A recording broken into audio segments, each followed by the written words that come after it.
हम नवाज़ाएंगे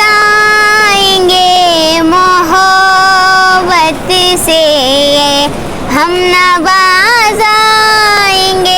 मोहब्बत से। खान साहब के साथ खड़े थे, हम खड़े हैं और हम खड़े रहेंगे, हक के साथ, सच के साथ, यकीन के साथ, ईमान के साथ, इमरान खान के साथ। बिस्मिल्लाहिर्रहमानिर्रहीम। राय गुलाम अली आपकी खिदमत में हाज़िर हूँ।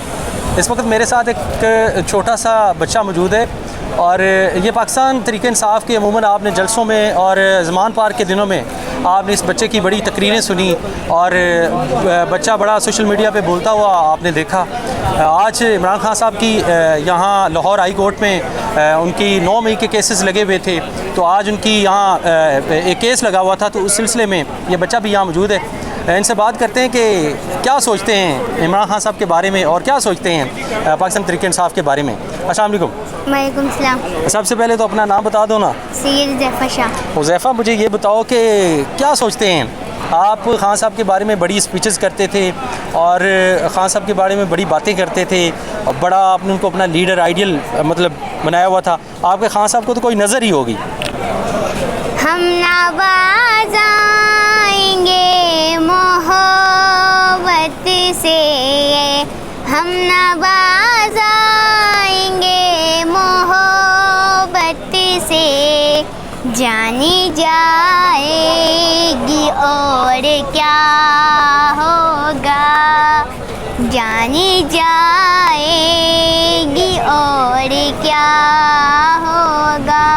पाकिस्तान जिंदाबाद, इमरान खान जिंदाबाद। अच्छा, मुझे हुज़ैफ़ा ये बताओ कि आप क्या सोचते हैं कि कब तक खान साहब बाहर आते हैं, आपको नज़र आ रहे हैं? खान साहब इंशाल्लाह जल्द से जल्द रिहा होंगे। हाँ, खान साहब इंशाल्लाह फिर वज़ीर आज़म बनेगा और फुल ताकत से बनेगा। आप लोग देखते रहो, इंशाल्लाह फिर इस कुर्सी पे बैठेगा इंशाल्लाह। अच्छा, मुझे ये बताओ कि बीच में जो मामला हुए 9 मई के केसेस हो गए, उसके बाद पकड़ दकड़ हुई और केसेस बने, तो बहुत से लोग जो है वो हिम्मत हार गए थे। आप भी हिम्मत हार गए थे?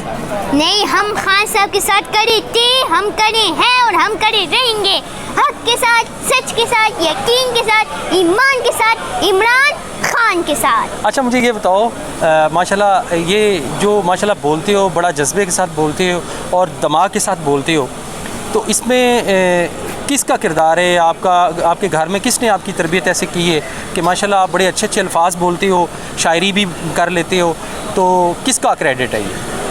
हमने खान साहब से बातें सीखी है। खान साहब ने हमें सच खान साहब ने हमें बोला कि सच और हक और सच के साथ कर रहा हो। हम खान साहब ने मैंने खान साहब से बातें सीखी है ये। अच्छा, कब तक खान साहब आपको बाहर आते नज़र आ रहे हैं और जो पाकिस्तान तहरीक इंसाफ की क़यादत है, आप इनसे कितना खुश नज़र आते हैं कि ये कितनी कोशिश कर रहे हैं खान साहब को निकालने के लिए बाहर?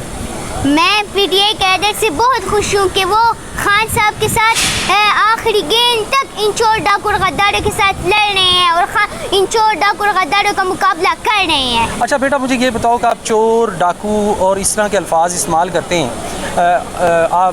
आपको नहीं लगता कि आप छोटी उम्र है आपकी, अभी आपको इतनी रिसर्च नहीं है, आपको इतना पता नहीं, तो आप ये लफ्ज़ सुनाया लफ्ज़ बोल देते हैं लोगों को? हमने खान साहब ने हमें बोला कि खान साहब ने हमें ये बातें सिखाई है। खान साहब ने हमें बोला कि ये चोर डाकू और गद्दार ये इतनी महंगाई कर रहे हैं, ये चोर डाकू और गद्दार हमारे ऊपर इतना जुल्म कर रहे, तो हम तो बोलेंगे ना कि ये इतना हमारे ऊपर जुल्म कर रहे हैं, हम बोलेंगे इनके खिलाफ। खान साहब के साथ खड़े थे, हम खड़े हैं और हम खड़े रहेंगे, हक के साथ, सच के साथ, यकीन के साथ, ईमान के साथ, इमरान खान के साथ। चलें, ये छोटे बच्चे की आपने गुफ्तगू सुनी, ये बड़े वायरल रहे हैं और सोशल मीडिया पे इनकी बड़ी स्पीचेस वायरल थी, अमूमन ज़मान पार्क के दिनों में और बहुत से प्रोग्रामों में भी इनको बुलाया गया। तो ये एक पाकिस्तान का बच्चा है, ये सोचता है कि पाकिस्तान में तब्दीली होनी चाहिए और आप में से भी बहुत से सोचते हैं, लेकिन प्रैक्टिकल कोई भी नहीं कुछ करता इसके बारे में। यकीनन पाकिस्तान को एक तब्दीली की ज़रूरत है और वो क़यादत सामने आनी चाहिए जो अवामी मैंडेट के साथ पाकिस्तान पे हुक्मरानी करे। हम दुआ करते हैं कि पाकिस्तान में एक ऐसी गवर्नमेंट आए जो पाकिस्तानी अवाम के वोटों से, पाकिस्तानी अवाम के वोटों की ताकत से वो गवर्नमेंट बनाए और पाकिस्तान को जो है वो पाकिस्तान की नुमाइंदगी करे।